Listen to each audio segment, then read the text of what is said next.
Hello everyone, my name is Alexandre and I'm a data scientist at Diabeloop. My job today is to design new algorithms solving complex physiological problems using techniques like artificial intelligence or machine learning.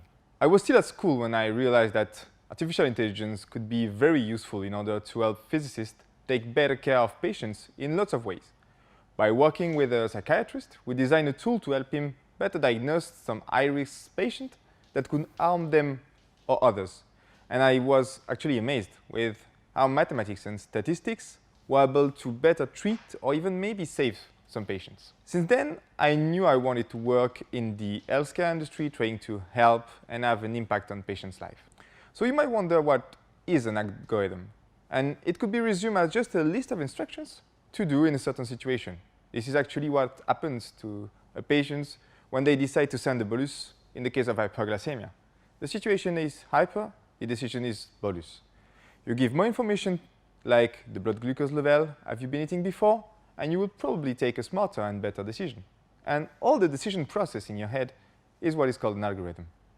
And the only difference between that and what is machine learning is only whether you define the rules or you let the computer find them on its own.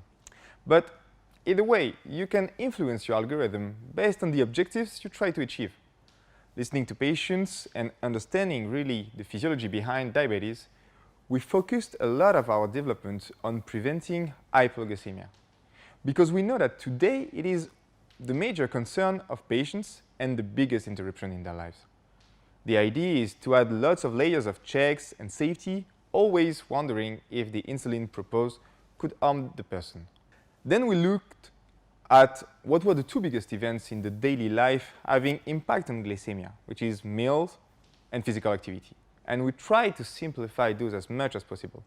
With meals, the idea would be to detect ingestions of carb and automatically adjust, without any interaction with the person who can keep going with his or her life.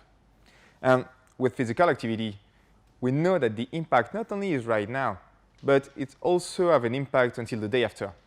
And this activity could be as simple as walking, cleaning, or gardening at your house. So adding activity information from a smartwatch, for example, in the algorithm is one way of suppressing the last interaction that is still needed to have a good control over glycemia. Finally, to build a good algorithm, you need to split the task into two. And first of all, understanding the situation and acting in consequences. So based on previous data we collected from patients in lots of clinical trials, we developed what is called machine learning to understand the situation and predict the evolution of the patient glycemia.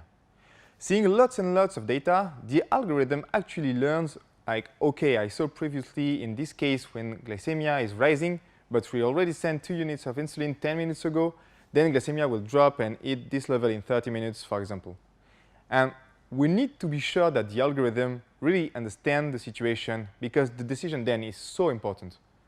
And that is, in my opinion, what makes the work of a data scientist very special, working in healthcare and particularly on diabetes.